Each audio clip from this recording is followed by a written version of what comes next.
to develop a middle class, as we've talked about, we begin to see a consumer culture. Of course, in the old days, you made everything yourself there on the farm, or virtually everything. But as people move into the cities and they're unable to do that, and they begin to have incomes and they begin to have disposable incomes, they're going to begin to consume. Incomes do go up for most people, but not evenly. Remember, the rich are getting much, much richer, while the poor really aren't doing all that much better at all.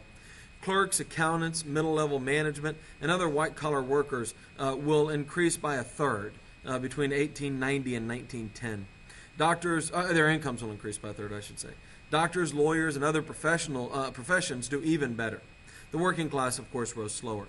Iron and steel workers start at a lower point, but they do keep pace in terms of the percentage of growth of their incomes. Female-dominated industries like shoes and textiles and paper do worse, and of course minority groups do worse as well. Asians and blacks and Hispanics do worse.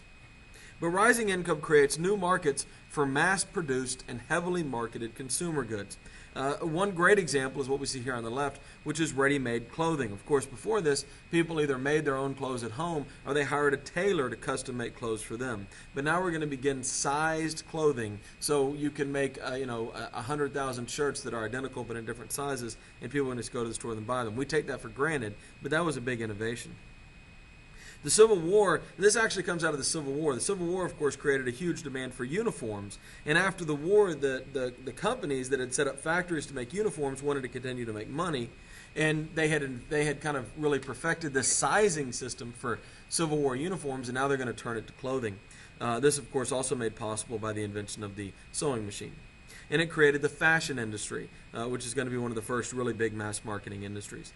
Canning, which is developed in the 1880s, of food, creates a market for things like canned food and condensed milk, which were new and pretty exciting at the time. We don't think of them as exciting today. Another great innovation that comes along right around the turn of the century is the refrigerated railroad car. What this meant is that foods could stay fresh a lot longer, and so fruits and vegetables and meats that are harvested far away from your city can be kept cold as they're brought to your city, and it greatly expands the variety of food that we can eat. Artificially frozen ice will be developed and will lead to the ice bots. That's what these things up here are. Now, these aren't electric. You don't plug these into the wall. There's actually a cabinet where you put a big block of ice, and there's a guy called the Iceman who comes around and delivers this on a regular basis.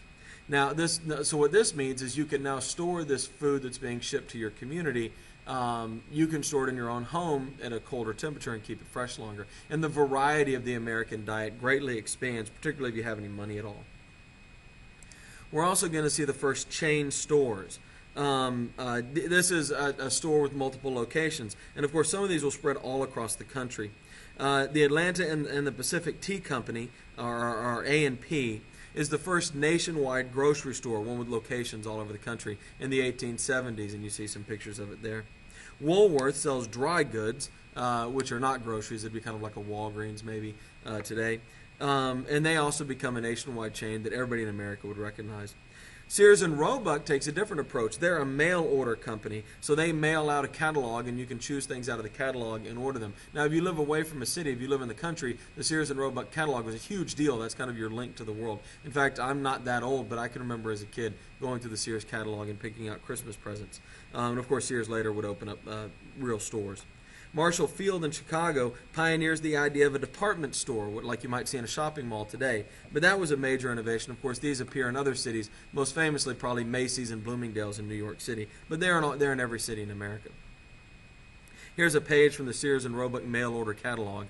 And this might be the thing that you would get and look through and decide what things to buy. But buying thing is what it's all about.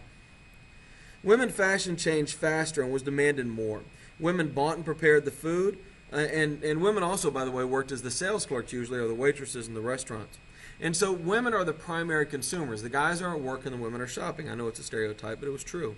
Florence Kelly founds the National Consumer League in the 1890s, and these are actually women who are concerned with the conditions the products they're buying are being made in.